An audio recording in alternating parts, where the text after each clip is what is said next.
Alright, so we're going to go through the Septuagint final review here. Feel free to print this out and have it with you. We're just going to go through this really quickly, and feel free to fast forward and rewind as necessary.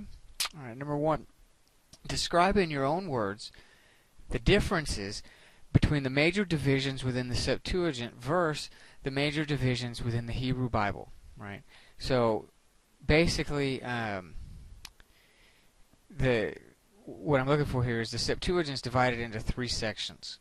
So you have the Torah, then what they call the former and later prophets, and then the writings. So the Torah being the first 5 books of the Bible, and then you have the former and the latter prophets. So Samuel being a prophet, Kings being written by included in the prophets section there. David being a prophet, and then the latter prophets being, all of the minor prophets and all of that. So you have all of that section, and then at the end were the writings, things like the Psalms and Proverbs. And so basically I want you to kind of compare that setup, Torah, former and later prophets, and then at the end the writings, with the the kind of the Hebrew setup that we kind of have in our Bibles, right? Okay. In fact, our Bibles aren't even exactly like the Hebrew either, but so that's what I'm wanting you to look at, is to kind of compare that. So you can, for this question, I'm really wanting you to compare it with, when I say Hebrew Bible there, I don't necessarily mean like the ancient Hebrew. I'm meaning our current English Bibles that are based off the Hebrew text, right? So that may be a little confusing there. But so whenever you see me ask that, when I say here in this question, I'm not talking about go back to the ancient Hebrew. I'm just saying the Septuagint verse, kind of what we're using today, our English versions that are based off of the Hebrew, right? So I want you to compare the Septuagint structure with our current English Bible's structure, right? Okay, number 2. The Septuagint proper was a Greek translation of which books of the Hebrew Bible? So that's the Torah, the first 5 books of Moses, right? Septuagint proper. All right, list the 3 major versions of the Greek Old Testament from antiquity. So if you remember, you have that Septuagint proper, then you go through a phase where it's just being kind of one book at a time, so to speak, or so. We're not entirely sure what that phase would have looked like. We know that the Septuagint proper was the first 5 books, and then you kind of get little by little somehow all the rest of the Hebrew Bibles, which would have been individual scrolls for each book, found their way into being translated into the Greek language. And then, kind of out of that, right around the Christian time period, you begin to see them trying to formulate these translations into a more coherent version, so to speak.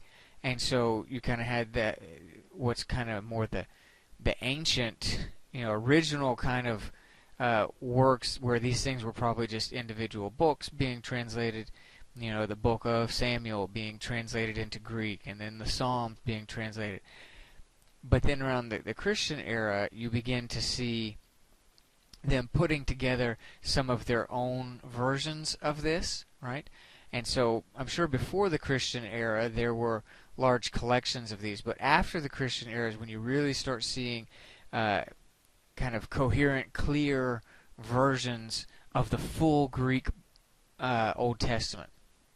All right, and so what I'm looking for here are these 3. So these are the ones I'm going to give you here are those Greek versions that began to emerge then, and are kind of the first really solid, clear versions that we can look at and say, okay, that's a Greek Old Testament. Because before that, it was very much broken up just as individual books were translated.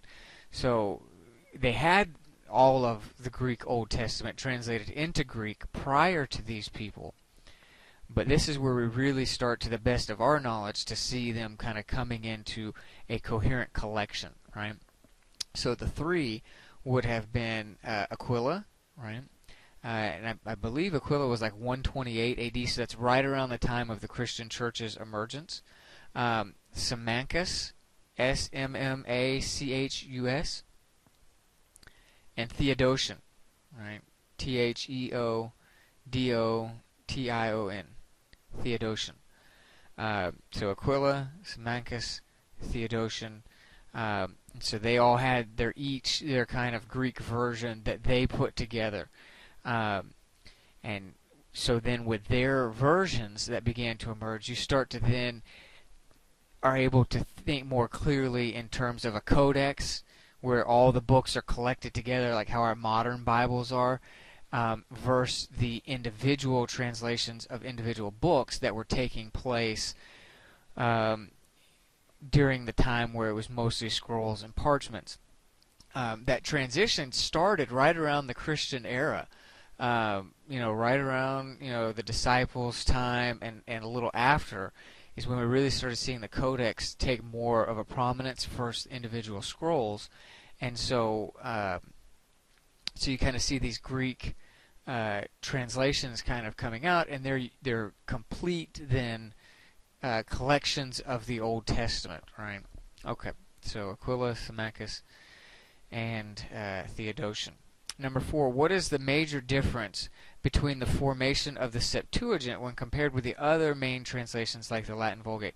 So basically what I'm looking for here is something to the effect that the Latin Vulgate was translated by one person. And in fact, the same way with the other major versions of the Greek Bible that came out later, Aquila, Symmachus, Theodotion, these were things translated by one person. But the original formation of the Septuagint was not like that. It was not written by any one individual. You had the 70 Jewish scholars who translated the Septuagint proper, and then you had whoever else that we don't know translated individual books individually there, and then so there was never in the formation, in the earliest stages of this, there was not an individual that did this. Whereas that's different for other translations, like the Latin Vulgate. When the Bible was translated into Latin, that was the work of an individual, one translator, beginning to end, putting it all together. So it's a little easier to look at his tendencies and his trains of thought and how he translates words, because he's the one responsible for it beginning to end. The early years of the Septuagint are not that way. It was a variety of individuals who undertook the task of translating certain parts of this Hebrew Bible into Greek for the first time. All right. Number 5, describe in your own words the commission given by King Ptolemy Philadelphus for the formation of the Septuagint. So that's the one I want you to do on your own. So we gave an entire lesson on that where I explained how King Ptolemy called these Jewish scholars in, and so I want, try and give some detail there. How many of them were there? Where did they come from? How long did this take them to do it? Where did they go to do this? That type of stuff. So put a little detail in there. Number 6, who was responsible for translating into Greek the Old Testament books outside of the Septuagint proper? Right. So we kind of already talked about this a little bit. We really don't know. We're not entirely sure who is responsible for the first translations from Hebrew to Greek for the rest of the books of the Old Testament. We're just not sure. Number 7, what is a colophon? Right, so basically a colophon is kind of an insertion at the end of a text that refers to its origins, right? So when they're putting together a Greek version of the Bible, in modern terms, if they got a particular, say if they're using one codex, which is Codex Vaticanus, that we'll talk about later, maybe that's the foundation, but maybe there's a scripture here or a scripture there that they're going to pull from a different codex, a different ancient Greek source that they think is a little more reliable, as they're trying to come up with the most reliable version of the Greek that we have, by kind of looking at the strengths of all the different ancient manuscripts we have and trying to figure out what did that original look like. So they'll probably start with a foundation that is is going to be mostly correct, like the Codex Vaticanus. It's almost entirely correct, and so then they're going to bring in then maybe individual scriptures that they think might fit better from some other manuscripts, but they're going to start with something that's pretty much complete, like the Codex Vaticanus, and then where they bring in translations or Greek versions from other ancient manuscripts to kind of complete the picture a little bit. They will make notes at the end, and so that's a type of colophon, and so that's basically what you're looking at there is just an insertion at the end of a text that refers to its origins. Okay. Number 8. What is a Geniza? Right. So if you remember, we talked about this. The Geniza was a collection room, right, where old texts were taken out of use and kind of stored, right. So because they had been printed on them with the Word of God, they didn't want to just burn them or throw them out, but they would wear out and not be good for use. And so the Geniza was the storage room where old texts were laid to rest, so to speak. All right, number 9.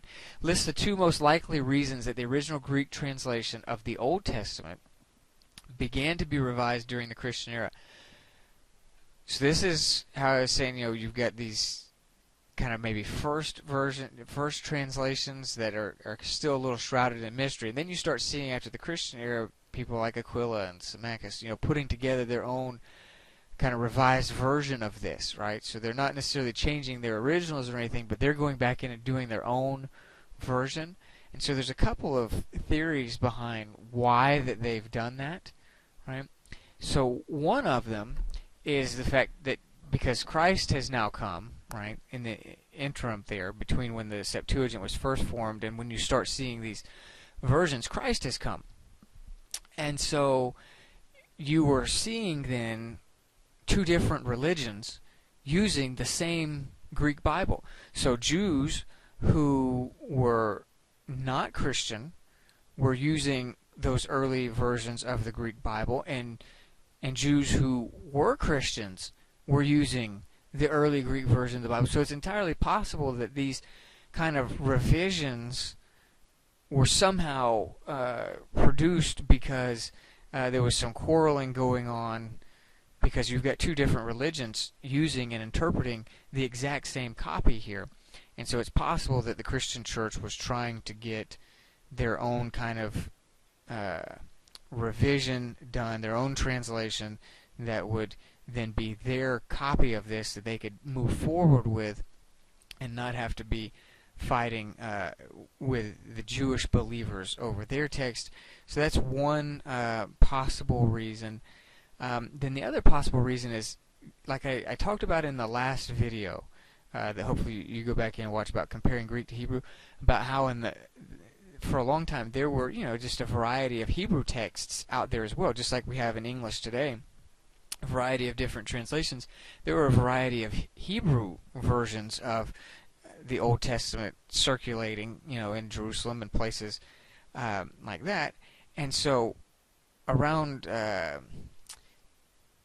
say 200 BC or so, you start getting kind of a move to maybe standardize the Hebrew text a little bit that goes all the way through into the Christian era there.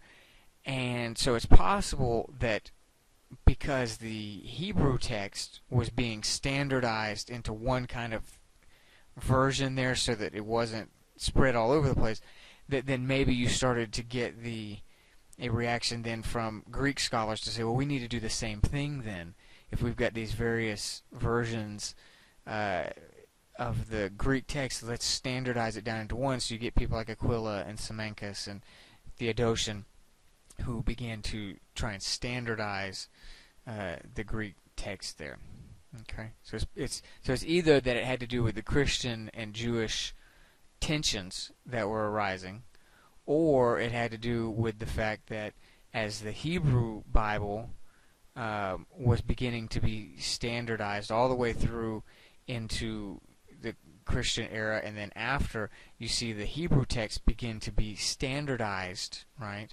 And that takes place, the kind of clear standardization of that Hebrew text kind of takes place right after the Christian era. So perhaps because they're trying to, get all their ducks in a row as devout Jews, they kind of start to really formulate their Hebrew text into one solid version that they could adhere to. Perhaps in response to the Christian emergence who are using the same text, and then it's possible then that the Christian church who's using their Greek version say, hey, well, if the Hebrew text is formulating into one, then maybe we should take our Greek versions and try and make one kind of clear Greek version for us to use. And so either it was the Christian tension or just a reaction to the direction that the Hebrew text was taking. They're trying to take the Greek text in that same way of kind of condensing down into one or two clear versions there. All right. Number 10. What important implication did the Westminster Confession have for certain parts of the Septuagint? So basically, part of that Westminster Confession dealt with what was considered canonical, right? And so that's where, what we consider today like the Apocrypha or something, these books of the Bible that are in the Septuagint that are not in our English Bibles. The Westminster Confession was when the Puritans voted and deemed those books not divine and not canonical. And so from that point forward in their Bibles, they were in their Bibles up to that point. After that, they removed them, and their Bibles took on the form that we have them currently today. Prior to that, many of these apocryphal books had been in the Bible for hundreds of years, thousands even. But it was only recently that they were taken out. Although, the caveat to that is during these several thousand years that those books were included in the majority of people's Bibles, often some kind of note was made to say, hey, these books may not be divine. So it's not that they were considered divine for 2,000 years, and then at the Westminster Confession they were not. But they were included in the Bibles all the way through, in the majority of Bibles. But then of those, maybe say 50% of those would list some kind of, note or mark that says, hey, these are good for devotional reading. There's nothing heretical in them, but we can't consider them divine, right? Okay. What is the difference between a translation and a recension? So a recension is basically almost like a revision. It's taking the work that somebody else has done on a translation and just trying to modernize it a little bit. A translation is going all the way back to the original language and translating it, word for word from the original. A recension doesn't necessarily go back to the original language. It just takes the translation and tries to update it. Number 12, list the 6 columns found in Origen's Hexapla. Okay, so Origen's Hexapla was kind of a famous version of the Septuagint that combined several versions, right? So it was kind of this book that he produced that had 6 columns in it, and each column was a different kind of version here. So column 1 was the Hebrew text. Column 2 was a transliteration of the Hebrew text in Greek letters, right? And so basically that was, we're a little still confused about why he did it, but it appears the way he did it, if you just read it, because it's written in Greek letters, so if you just read it, how it reads in the Greek, it would produce the sounds of the Hebrew language, right? Or at least come close. So for somebody that doesn't know how to read the Hebrew text of column 1, if they know how to read Greek, he put it to where if you just read that Greek, it makes the sounds of what the Hebrew would have. So it doesn't make any sense in Greek, but if you read it and pronounce it, he put the Greek letters in there in such a way that if you pronounce those Greek letters, you will actually be saying the Hebrew. So it doesn't make any sense in Greek, but if you read it out loud, what you're actually saying by reading those Greek letters is the Hebrew, or at least something very similar. So it's almost like it was perhaps a tool to teach people to read the Hebrew, or allow them to be able to read something similar to the Hebrew in their synagogues, even if nobody actually spoke Hebrew. All right. Then column 3 was Aquila's translation. Column 4 was Symmachus's translation. Column 5 was the standard Septuagint that he had, right? And then column 6 was Theodosian's translation. Okay. All right. Number 13, explain the two types of designations used when cataloging a manuscript fragment. So basically, these are the numbers, almost like your Dewey Decimal System, for libraries, that there's a cataloging number system to keep track of all these small fragment pieces, so that when people are writing articles or books about them, they can reference a specific piece, and other scholars will know exactly which fragment that they're talking about. And so the two designations, one is a local catalog number, right? So that would be for whatever the local library or museum is that holds it. So there would be a local catalog number. And then there's a universal numbering system that kind of is a second format. And those universal numbering systems are not just about, that one museum. It's all the Septuagint fragments have in this case, a Ralph's number assigned to every Septuagint fragment. So for every Septuagint fragment, it's going to have a Ralph's number that every Septuagint fragment has, and then it will also have something specific to that museum that the museum itself has given it to differentiate it from the other museum artifacts that they hold. So there's a specific number from that museum, which would be its local catalog number, and then there's a universal numbering system, right? Okay. Number 14, list the two types of styles of ancient Greek manuscripts. You just have to list these. You don't really have to give a description on that. One is the cursive style, and the other one is unical, U-N-I-C-A-L, unical. The unical refers, it's just a way of writing, like just how cursive is. Unical is a way of writing that was more common with the really old Greek versions. Right? So the older it is, the more likely it is it's going to be written in that unical style.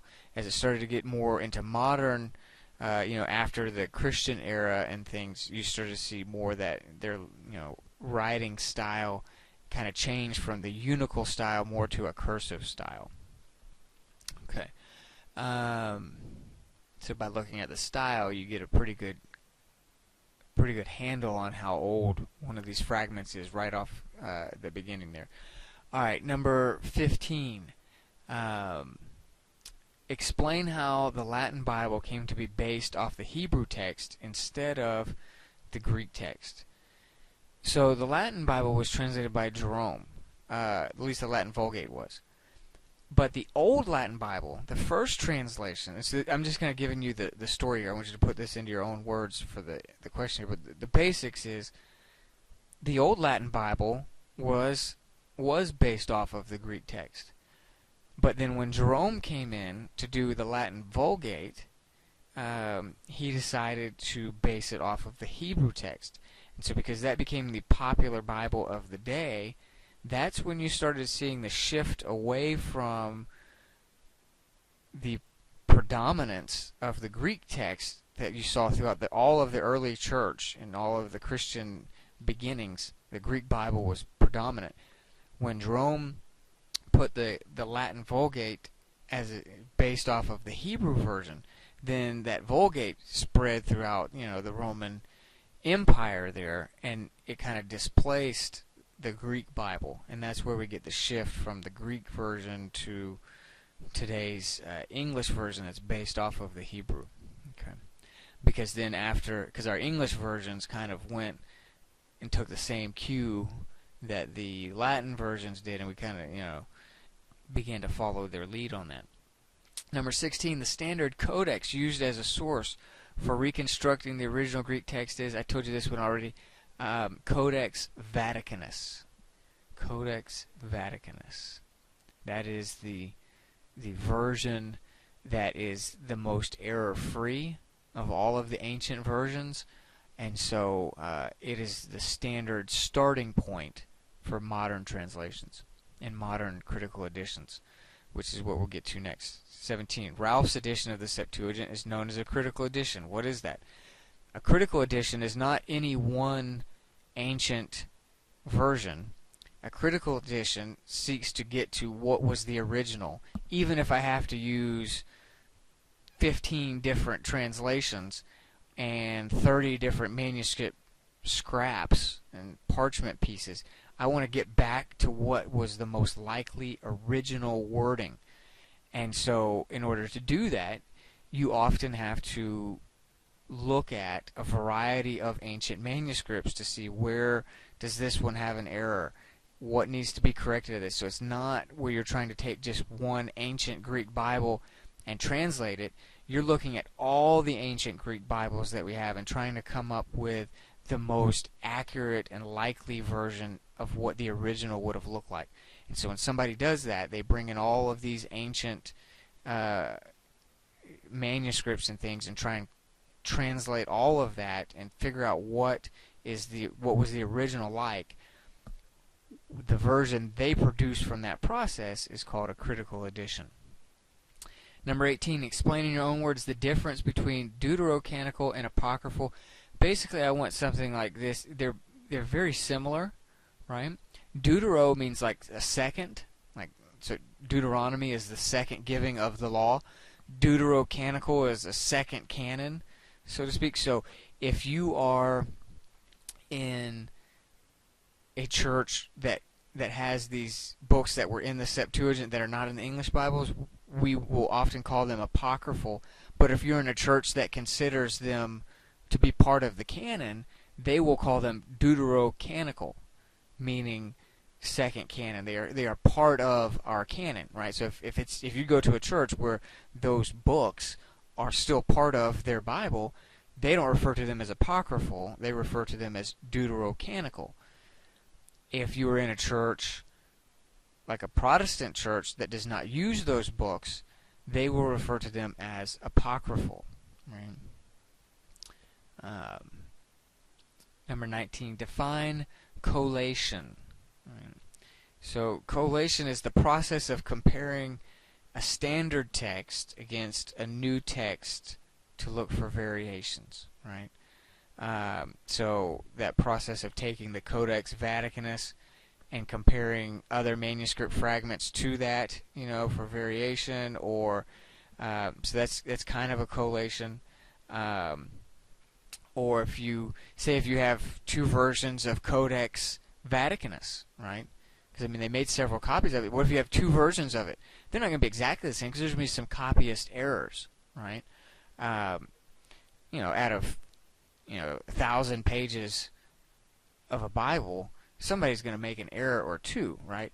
So collation is that kind of tedious process of looking at those two versions side by side and reading through them word for word, looking for potential variations. All right, so that's collation. Okay. Number 20, what is a critical apparatus?